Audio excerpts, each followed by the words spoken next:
Perfect. Can everybody hear me? All right. Excellent. So let's go ahead and get started. So thank you so much again for joining our panel here on next generation experiences with progressive web apps. So we're going to talk a little bit about things that build upon some of the things that we've already talked about earlier today, both with the experiences, but also GraphQL and some other things as well. And so as part of the technology track, we want to cover really, the why, the how, and the who. And so in this panel, we're going to spend about 20 minutes covering those based on some of the questions that I've been talking to Lalit and Piotr about. But first, let's just do a quick survey of some of the folks in the room. So from a kind of a show of hands, who has worked with or who is familiar with PWA? It's okay if you're not. All right, these guys. Okay, good. That's good. All right, and then of the folks who raised their hand, who is actually working actively on a progressive web app or just kind of experimenting on a regular basis? So these guys probably as well. No, very good. And so that's actually common. And so I think one of the things that we're going to talk a little bit about is the what, but then get quickly into the why. And I appreciate we started a little bit early. We're probably going to need some really good questions, and I know we've had some questions throughout the day as well. And so for the parts that we can't cover, we're going to make sure we do spend some time at the end for Q&A, and then we're going to be around afterwards for any questions that you have. So to set a little bit of context, progressive web apps, so we do this talk a lot, is about creating a fast, reliable, and engaging experience. It's the standard that Google came out with, and really a phrase they came out with back in 2015. Alex Russell it really had coined the term and popularized it. And many efforts have gone ahead and started seeing some of the results around progressive web apps. And in many ways, it's a response towards native experiences you might see. And so, we're solving a lot of challenges relative to the experiences. And from a statistical standpoint and from a data standpoint, Forrester has kind of led the charge on what that looks like. We're seeing a lot of conversion, improvements across the board. Again, Magento, non-Magento, and basically taking those experiences that were once web and then capitalizing what essentially could be a 2x improvement in conversion. So it's pretty impressive from that, and it's really a cost savings from businesses as well. So imagine taking these new techniques. Again, we're not, nobody's really inventing anything here. They're traditionally once reserved for native separate applications. And then taking advantage of these new capabilities that are in your browsers. That finally we've got browsers like Safari catching up, making that a lot easier, and really pulling all that together. So we're pretty excited to talk to you about it a little bit today. Again, we're going to get in as quickly as we can around the why, around the how, and then the who. And so, but without that, let's go through a couple different introductions. I know we started here. So for those who aren't familiar with myself, my name is Erway. I'm a product manager for Magento based in our Austin, Texas office. I'm responsible for the shopper experience, including PWA. So haven't been as excited about a technology like this for quite some time. And my background goes all the way back to the web over 20 years ago to the old Netscape days. And I'm glad that Nicholas at least he's kind of shared his journey as well. My journey is pretty similar as well. So pretty excited about this. And I think we're starting to see some shifts in technology that are equally as important. So super excited that we've got both Piotr and Lalit on here as well. So Piotr, as many of you probably saw in his talk, he's the CTO of Divante. And what really makes what they're doing great is not only what they've created. They've been working on this for quite some time and how they've done it. And all the Magento community from day one, they've got a very strong solution that I think has helped lead the charge when it comes to bringing progressive to the market. And we've got, from what we've understood, there may be some updates, but then we've got 10 projects in development in their live site. There's probably more in the works as well. But they've helped lead the charge, and we continue to work with them on many ways and collaborate with them on whether it's the HTTP efforts and others to start pulling this together. So super excited that Piotr's able to run the panel. I think we'll be seeing you with future Magento events as well, doing some talk. So excited to have you here. Lalit, for those who are not familiar with him, he's very humble, but he's one of the founders really of the meetups here at Singapore. So he's got a lot of history there. But for those who aren't familiar beyond that, he's a subject matter expert when it comes to cloud. He's a solution analyst at Ranosys, and we're trying to really better understand that customer experience. And so not only do we have real examples, but kind of the voice of the customer. So I'm really interested to hear his responses and hear his perspectives based on how PWAs are really receiving the market and kind of what are those tough questions that we see. So I think we're going to do our best to cover that. Again, we should run out of time with the call here. in just a bit, but I think that really is going to be the foundation for the discussion.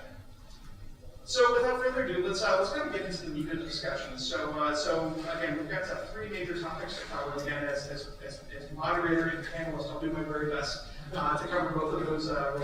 You guys are keeping honest on that one. So let's first start and talk a little bit about the importance of PWAs. Let's talk a little bit about the what. And so from both of you guys' perspective, what do you think about PWAs? Why are they so important? Who'd like to start? So yeah, PWA, progressive web apps, actually it's very important, and for the countries where the internet speed is low, like in early 2016 or 2015, in India, most of the users accessing mobile websites are accessing from 2G. So PWA actually helps you to access the website with very low data charges, and it is very fast, because the fundamental PWA is its service worker. Service worker, actually, you can see it's a JavaScript file, but it actually runs in the background, separate from the website. So it is helping the developers that you can cache the content. It provides intelligent caching mechanism, which developer need to implement. But once you implement it, it is caching in the background.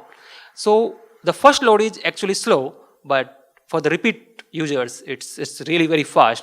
And that is helping many e-commerce clients, customers, to actually increase the sales conversions.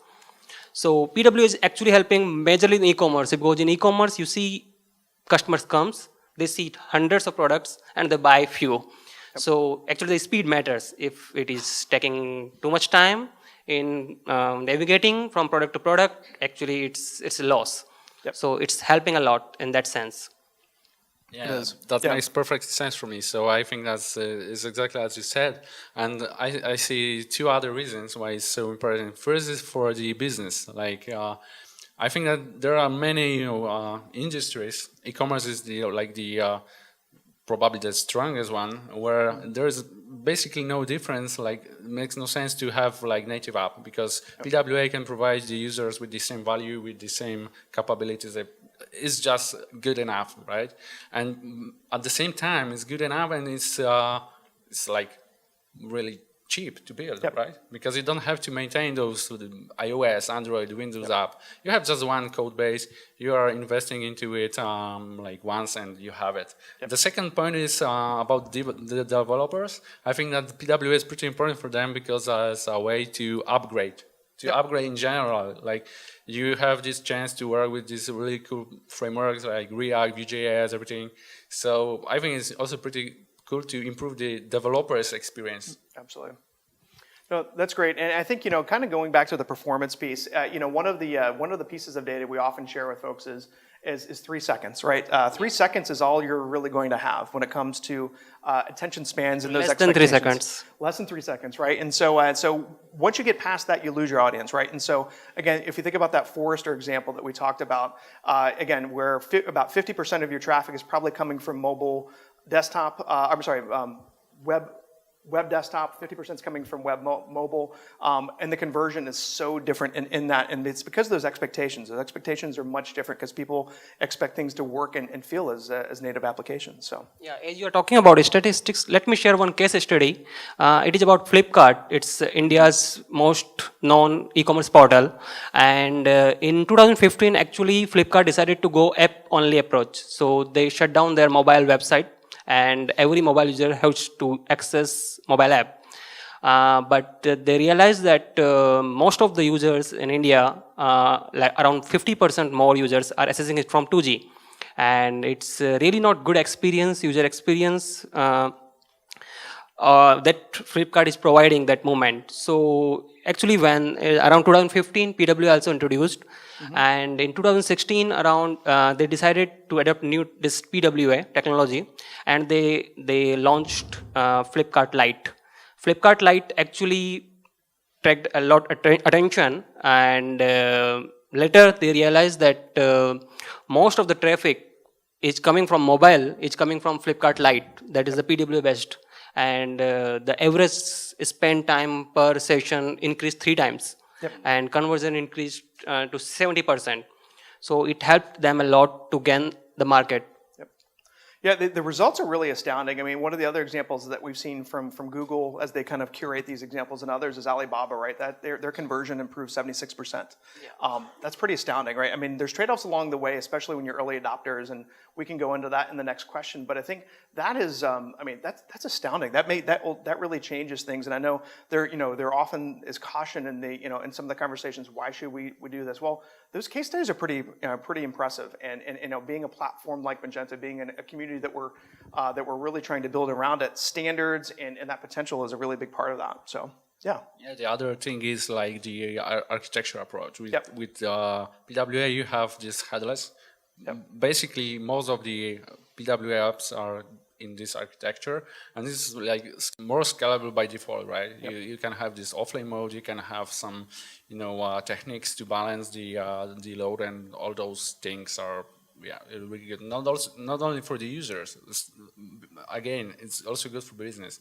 You can avoid like Black Fridays outages and these kind of things because you have this offline mode, and your users are just not requesting your service anything because Yep. everything is in your device. So, a lot new use cases. No, it is, and I think in this region, we're particularly excited. We see a lot of data around limited connectivity, right? Offline tends to be kind of extreme, but limited connectivity is pretty real, even in the States. Where A lot in sell period. Yep. And B2B is also a great case as well. So if you think about those native experiences when you're managing a workflow and you're kind of in the moment that were once held back from and held by native experiences, PWA makes for a really strong case for that. And so some of the things we're looking at now as we're creating some of the default experiences around Venya and the studio itself is B2B, because we think there's a lot there, especially if you're a field service agent in limited connectivity, trying to work on something and click a button, my work is done. It's really important to address those that again were once done by native. So Yeah, what I like most about PWA is add to home screen icon. So you just click add to home screen. There is an icon on your mobile screen. Once you click it, it opens the app without browser control. Actually, it is running on browser, but browser control just hide. And it feel like it's an application. It's always online, always log in if you are logged in one time. So it provide feature like mobile application, but it's a website running. And also it's cost effective for the e-commerce platform, because building a website is much cheaper than building an Android and iOS application. Maintaining those is costly. So it actually helps in both way. Conversion, assessing easy in low network or without network also. Yep. No, absolutely. I mean, I like to think that everybody's using the latest iPhone, but in reality, we're not, right? Storage is a really big premium. And I think when you add to home screen, it's really just a bookmark, right? And so there's some really interesting cases, especially around order status. So if you're in retail, going back to that order that you've placed, and then potentially getting a notification around it. I think the marketing experiences are pretty well defined, but kind of that post-purchase experience and driving that is just as important as well. So we're just beginning to I think, understand what those look like. And the standards keep changing as well. So that add to home screen experience that you mentioned, they're working in a standard right now to actually add a counter to that right now in the spec, which is pretty neat. Yeah, I think this is also like pretty good case that is like people are not like thinking even about doing the whole PWA, but maybe some use cases like order tracking or something. Yep. It's a pretty good case for entering this sphere, because you can start small, like with just one business process, which gives your users a lot of value, because they can track the order, the packages, everything. Yep. And then maybe someday you will just expand it to the whole PWA. This is also a pretty good case. I think it's worth focusing on.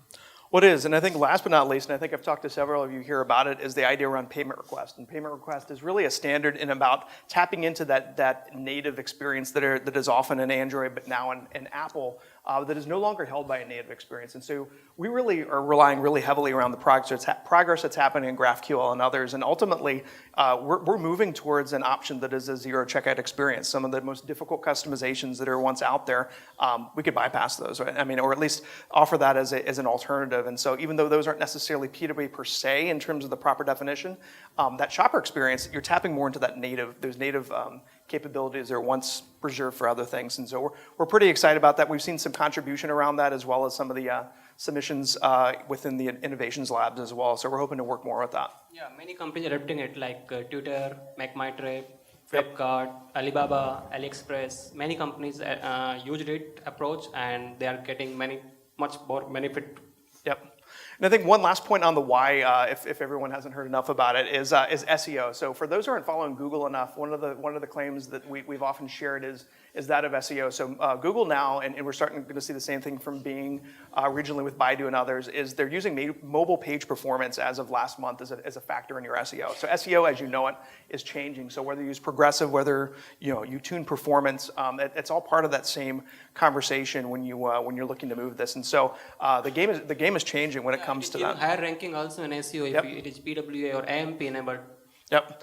And then what we're also seeing in the Windows world is this idea where they're actually using Bing to crawl PWAs across, really across the ecosystem and bringing those into their app store, so Windows Store, as first-class citizens. And so you could be creating a store, whatever it's shoes, pencils, you name it, that would be actually shown in the Windows Store because it's a PWA as the same experience as something that would be native, which is pretty impressive. And I wouldn't be surprised if others would follow suit. But it's a different type of marketing. It's really a different type of visibility for your store. Yeah, the one important thing is here that when you're thinking about the SEO, you have to prepare for that. Yep. Because JavaScript is not evenly indexed by all the crawlers. Yep. So basically, for example, Google is using kind of Chrome 41, very old browser, like from 2015.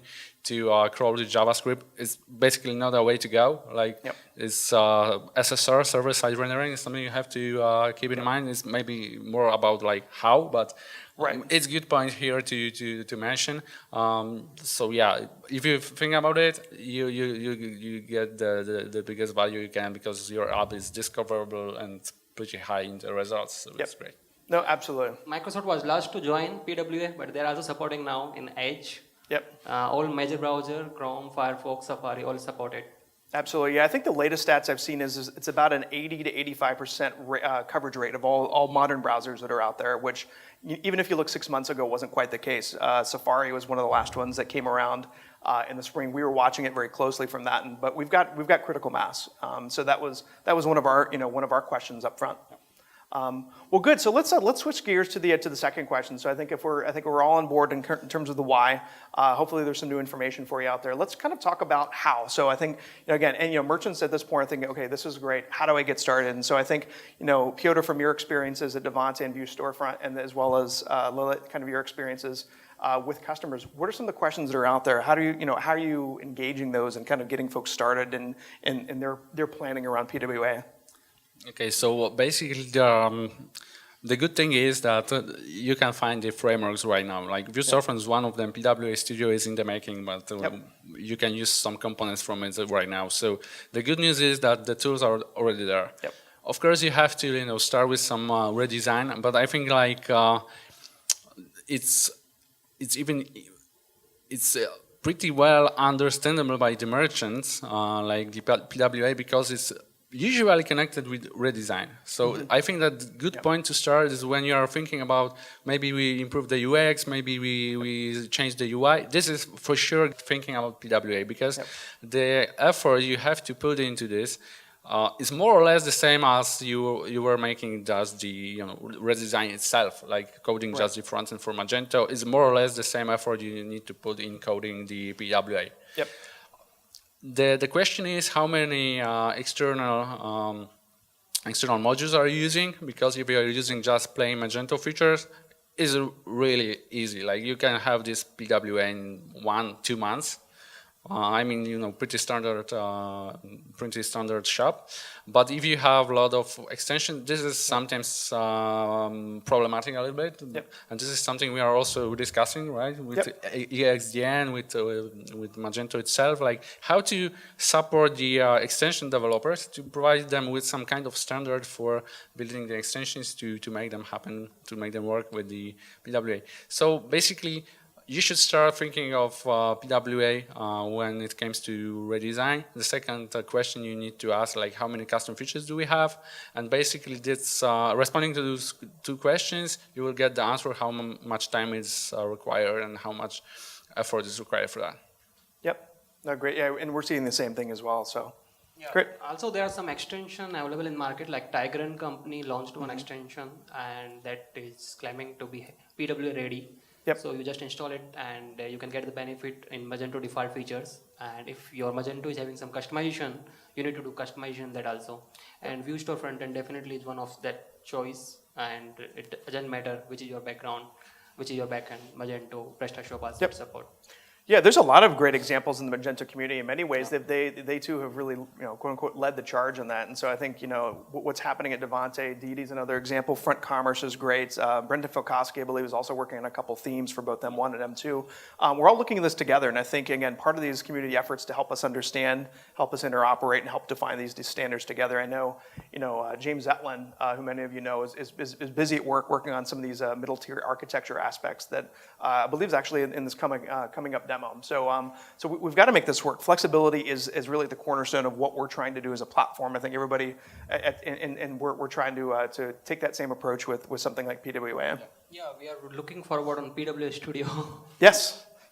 So now there's a lot of excitement about that. We've had a lot of, GraphQL is a big part of what we're doing, but we've got a big release at the end of the year around 2.3, we're taking the basics of GraphQL, and currently we've got a pretty core MVP experience around the new Venya theme. And what we like about it is it's research driven. The UX itself, from Sami and others, is well in the making. We've tested that. That's in many ways 6 months ahead of things, and we've had some really good strides in the community with many folks like yourself and others, helping us to take these pieces, looking at ways for them to be interoperable, but also helping us build things that are a little bit behind, right? And so by taking that developer experience, we're starting to also take a look at the shopper experience at the same time. So yeah, perfect. So in terms of the developer experience, so let's switch gears a little bit into that. And so I know there were some questions earlier around modularity, questions around like how would you get started around that? What would what advice would you give to a developer in the audience as a technical track in terms of how they might get started and what things might change for you? Okay, so the developer experience, as I said on my talk, was one of the key goals for Vue Storefront project. So we start thinking about it from the day zero, and also it connects to why we involve so many developers from community. Yep. And I think this is also the reason why it was like so successful. I think I can say that like it was so successful because we have more than 2,700 stars on GitHub, so it's getting more and more popular. Developers like working with that framework because I think because of two reasons. First is that it's pretty modern. Yep. The second is we are using pretty easy to understand frameworks. Like we base on Vue.js, and Vue.js is really easy. Like to get started working with that, you need like 1-2 weeks, which is extremely low entrance barrier, and I think that was the reason why it got so successful. Because if you were like Magento frontend developer or even Magento backend developer, it's typically like 2-3 weeks to learn JavaScript, general JavaScript, the modern ECMAScript specification is best you can start learning from, and then learn this Vue.js framework. And this is my like the only advice I can give you guys. Like currently JavaScript is really growing like a hell. Everything is in JavaScript. Desktop apps are in JavaScript. Visual Studio Code is written in JavaScript. Everything is in JavaScript. So I think it's good to just start with plain JavaScript, the most recent ECMAScript standard, maybe TypeScript, and one of the 3 most popular JS frameworks like React, Vue.js, or Angular. And you are fine. After knowing those frameworks, after knowing JavaScript, you can work with basically any solution, any PWA framework.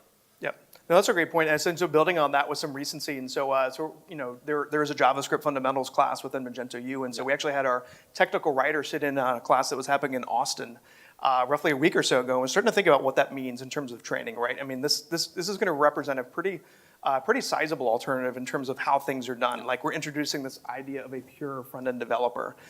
They don't necessarily have to be as familiar with Magento 2 as they once were, and so that for larger organizations, they're going to be those specialists, right? And so James back in Austin will often talk about that, but we're looking at the training, right? The JavaScript is a big part of that, and no matter what flavor it is. Most important to know, and also knowledge of any one of front-end framework like React, Angular, or Vue. And in terms of learning curve, if you see, if one already know these front-end frameworks, the next learning curve will be like service worker and app manifesto files. So you need to learn about how you can implement the service worker to intelligently cache the content, background syncing, Yep. providing a best user experience and less network connectivity or no connectivity.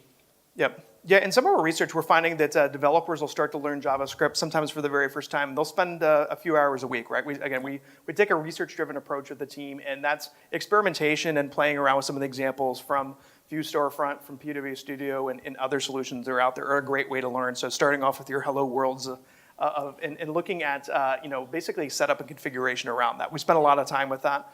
James is particularly interested in that. And so we do look at things like Docker and other aspects to get people not only set up with PWA Studio, but also Magento 2 as a whole, right? Because especially if you're a front-end developer, not only is that new, that's really new, and that requires a lot of training, and those could be barriers to entry for that. And so we're really sensitive, I would say, around that, because we ultimately want people to start kind of diving in and playing around with the components, playing around with things that are kind of traditionally JavaScript. Yeah. From other tools and kind of recommendations, so for those of you who have not played around with things like Google Lighthouse, that's a great way to get started. And we often have, again, completely dedicated talks on kind of good from great experiences with PWA. And it really starts off with an objective look on things. And so even if you're a business-minded user, you can install the extension fairly easily.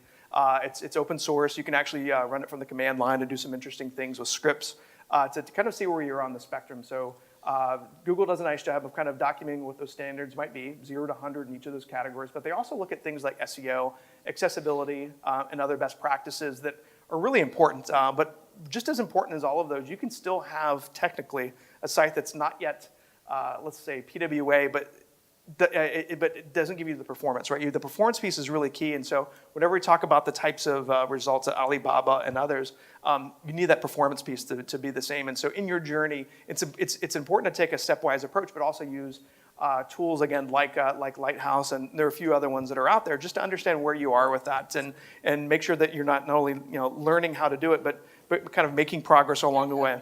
To optimize also, it provides you what is to improve in the Yep. PW implementation you are doing. Yep. Yeah. One of the exercises we did back at Imagine is we actually took sites from the crowd and pulled them up on Google Lighthouse. Some people were a bit nervous at the time, but it was a good way to say, okay, where do you sit? Like, are you a 76? Are you 93? What does that mean? And kind of going through what that means. And although any measurement is never perfect, it begins a conversation on how to get better, and that's really the point, right? The problem is that typically it's not like 75 or 90, but 15, 15, Yep. or 70. So it's basically the most of the sites are really have a lot to do, right, to improve. Well, they are, and I think you can do that on your existing site. So before you're planning, again, if you're a decision maker, you're thinking about PWA, where do you sit today? If you're a business user, you can do that now. You don't have to ask anybody about doing it. It's a little scary at times that you can kind of go back to your teams and say, yeah, why are we a 15? We've got some work to do. I thought accessibility is good. This is saying that it's not. Again, we all know it's, there's always debate around the criteria, but again, it's the beginning of that conversation. And ultimately, we're still trying to drive great shopper experiences, but it really starts with that developer experience. And when we talked to analysts recently, they've said the same thing, which is actually pretty refreshing. Which is you've got to get that developer experience right, and then the rest of it will follow. Great.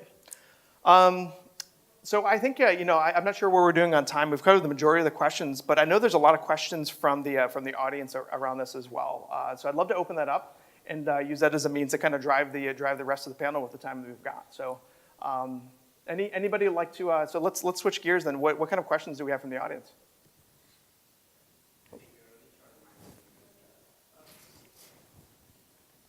Yep, go ahead, please.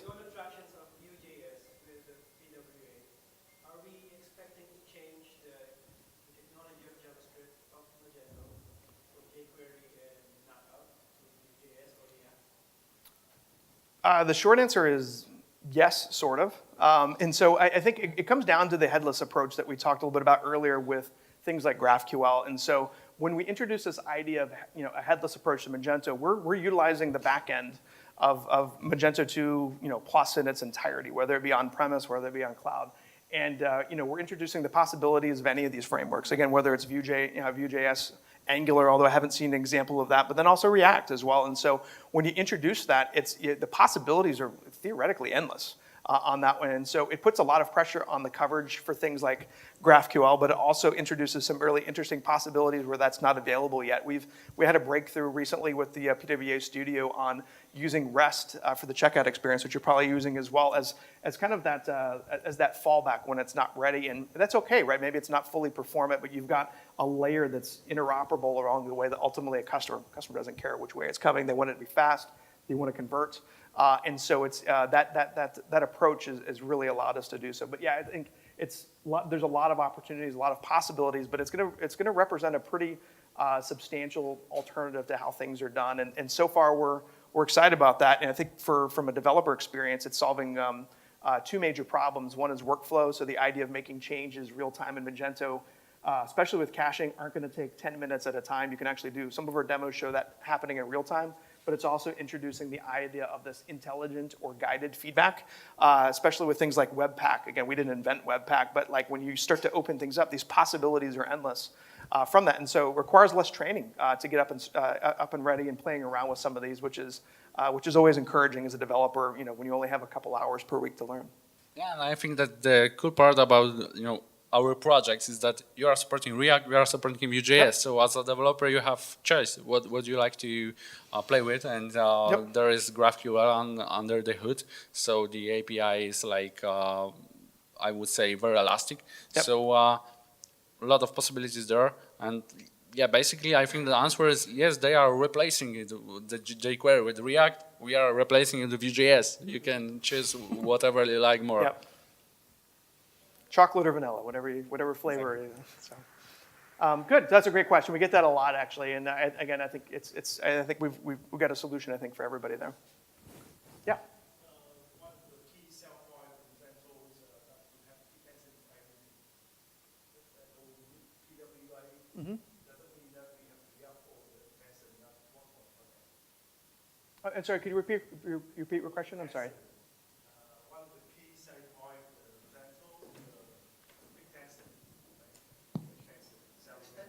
extension. Oh yeah. Sorry. Yeah. So I mean, extensions are very much part of that the scalability around the new GraphQL and other API coverage, right? And so I think if you look at the marketplace today, do we have a giant catalog of PWA ready extensions today? I mean, if you look today, the answer is no. From that, and so I think it's important for us to work again from a developer standpoint to create those standards. There's work to be done. We're just getting started. For as Piotr was talking about, for those heavily customized sites, they may decide to wait, or they may decide, we want to get ahead of our competition in this space, and they'll just build around it.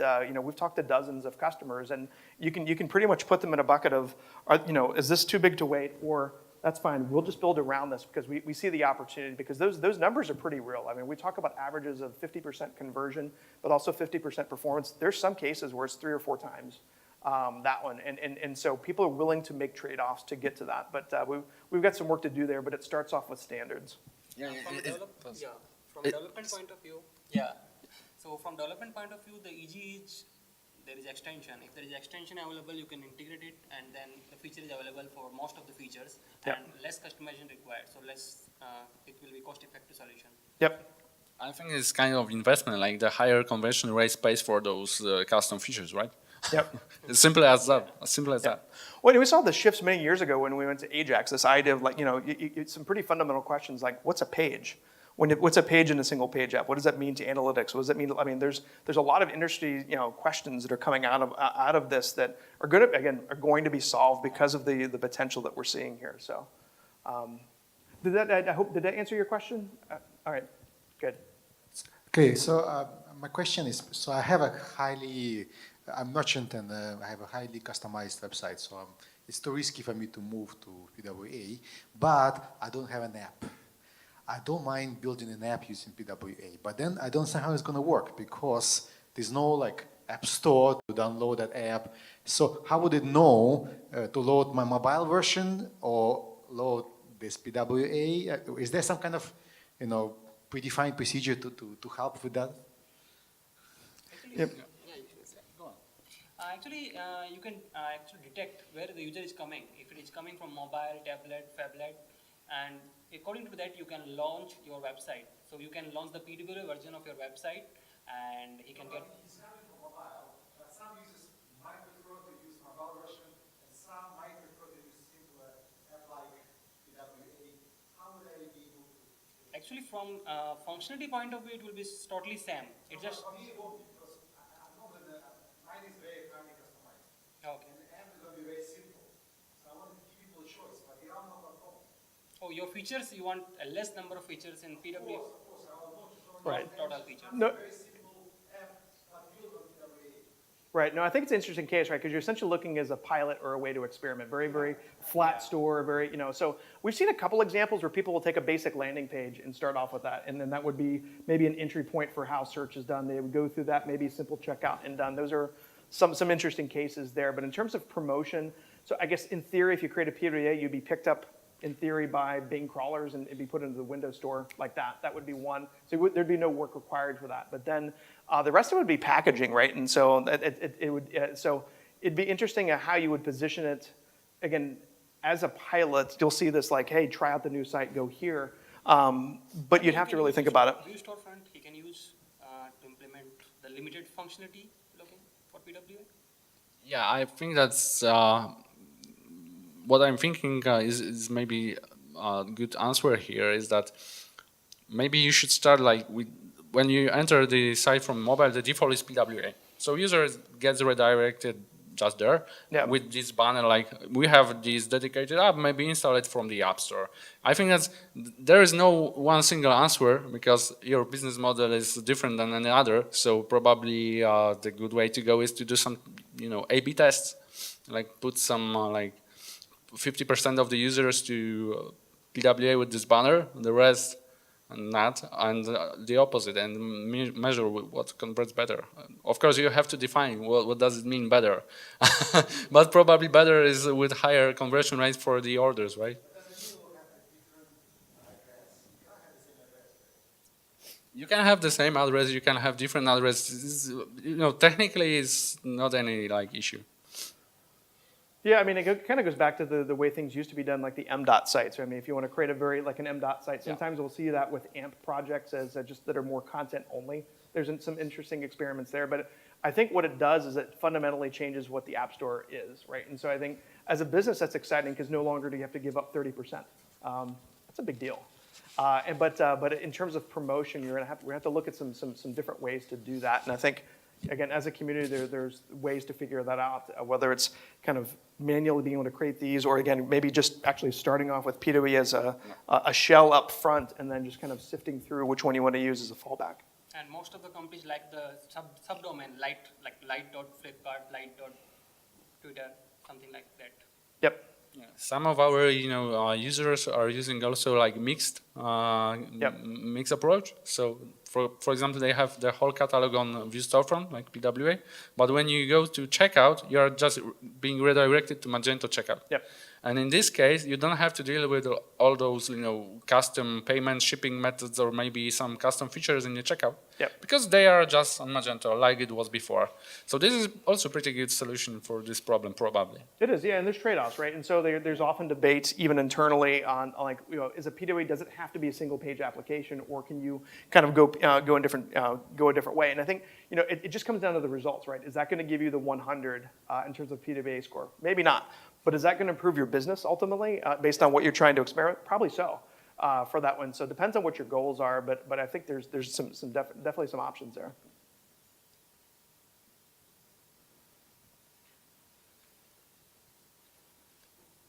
Thank you.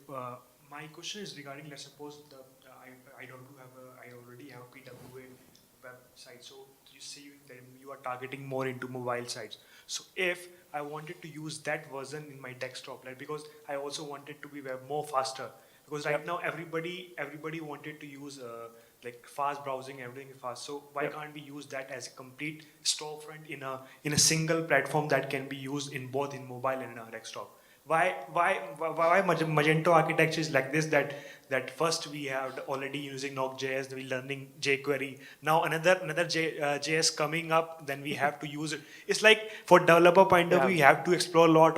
Yeah. If we have that architecture from the day one, that Magento is built in that Vue.js, that we can use it, we can learn as a storefront that we always use a Vue.js or whatever the Node.js, jQuery, which can be used for storefront, for the mobile view, for the desktop view, and admin is as it is admin view. So this is actually pretty much easier for developer point of view. So this is something I found very interesting, that first we have moved to 1.9 to 2 to make it more faster, more optimized. Now we are moving to something new up, which is actually completely mobile version, which is we cannot new thing for developer point of view. Yeah.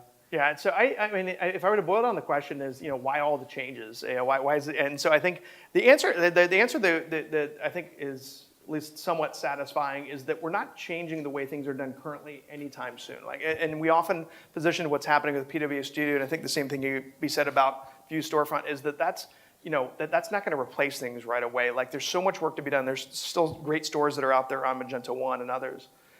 Is that we're positioning it as a really high performance alternative to how things are done. Now, does it mean things are, there's new work to be learned? Does it yes, it is. And each situation is going to be on their own path, and each store and each partner is on their own path to get there. But it doesn't mean if you don't go there, then you're going to be necessarily left behind. But you're going to get more and more, and we've seen this, where merchants can be, let's say, more excited than the partner on kind of going to PWA, and that's an interesting conversation as a partner, because you want to please the merchant. You say, oh yeah, of course.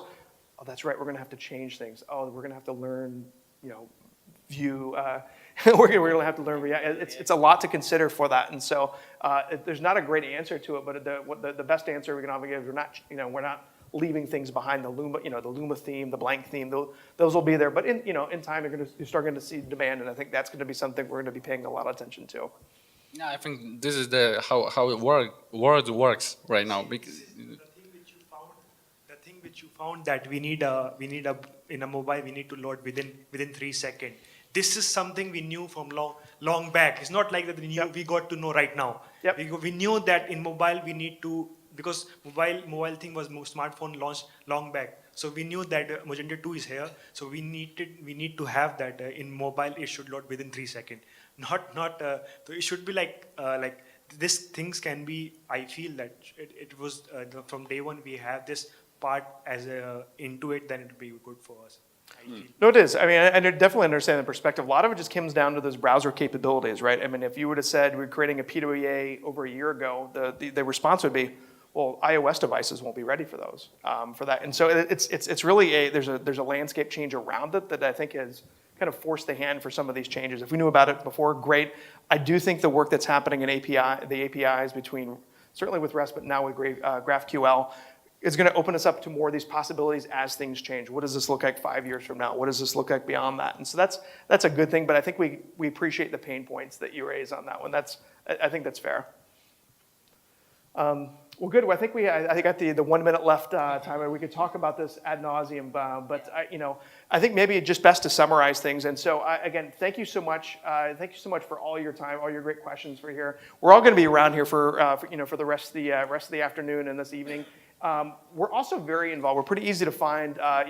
Piotr and team are often, you'll see their work on Slack. They have their own Slack channel. You'll see a lot of the work also in the community engineering. Lila and team you'll see as well. So if you have any questions, let us know. Definitely check out the solutions, play around with a little bit, and let us know what you think. We're going to be sending out a survey around PWA that we'll continue to share with folks and continue to use your feedback to help not only drive the studio, but also what we're doing as a community as well. So we're pretty excited about it. And again, thank you so much. Thank you so much for all for your attention and for all of your great questions this afternoon. So, thank you. Okay.